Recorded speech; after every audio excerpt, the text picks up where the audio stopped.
Can the woman become the head of the state? The brother asked a question, can a woman become the head of a state? There is no text in the Quran which I know which states that a woman cannot become a head of a state. But there are several hadiths. For example, one hadith says that the people who have the leader as a woman will not succeed.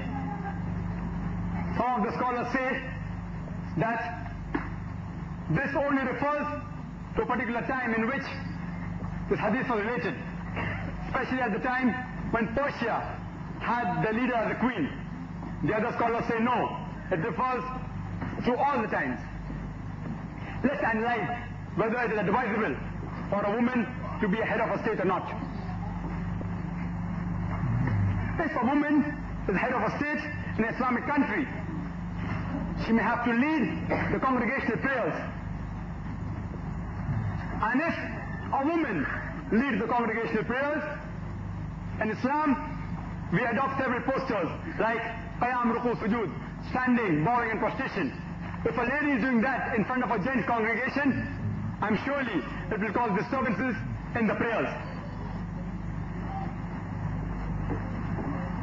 If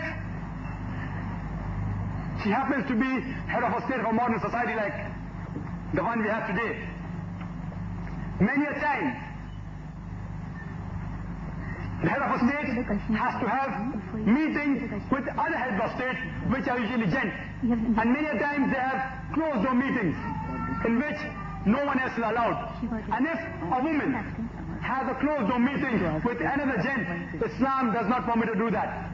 Islam does not permit a woman to be alone with a mahram, with a foreign male in closed doors. Islam does not permit intermingling of sexes. The head of the state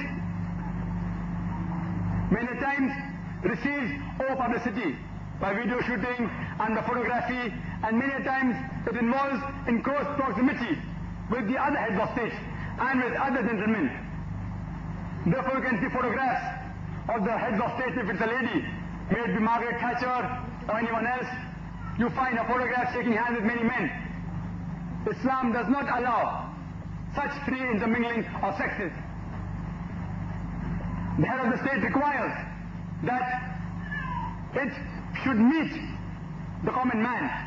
A lady, if she's the head of the state, it will be difficult for her to meet the common man and try and solve her problems.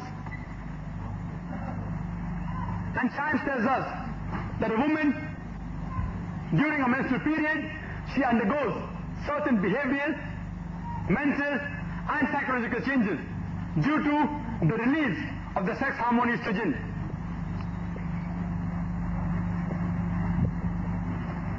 And these changes will surely disturb her in making decisions if she's the head of the state. Science also tells us that the woman has more verbal and vocal skill as compared to the man. And a man has got more spatial ability. Spatial ability means the ability to imagine things, to imagine the future, to imagine a future project. And spatial ability is very important for the head of the state. A woman has been given an edge over the men in verbal and vocal skills which are required for a motherhood. A woman, she may get pregnant and surely she may require rest for a few months. Who will look after the state for those few months? She may have children. Her duty as a mother is very important. And it is more practicable for a man who can do both the duties of a father as well as head of a state as compared to a woman if she has to do the duty of a mother as well as head of state. So I am more inclined to those scholars who say that women should not be made the head of state. But that does not mean that a woman cannot take part in making decisions. As I mentioned in my speech, they have a right to vote, they have a right to take part in lawmaking.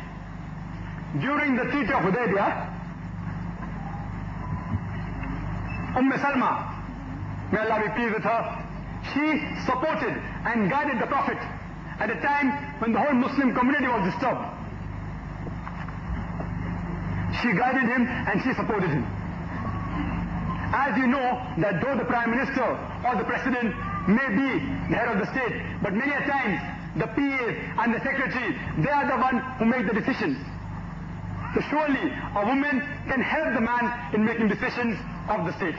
I hope that answers the question.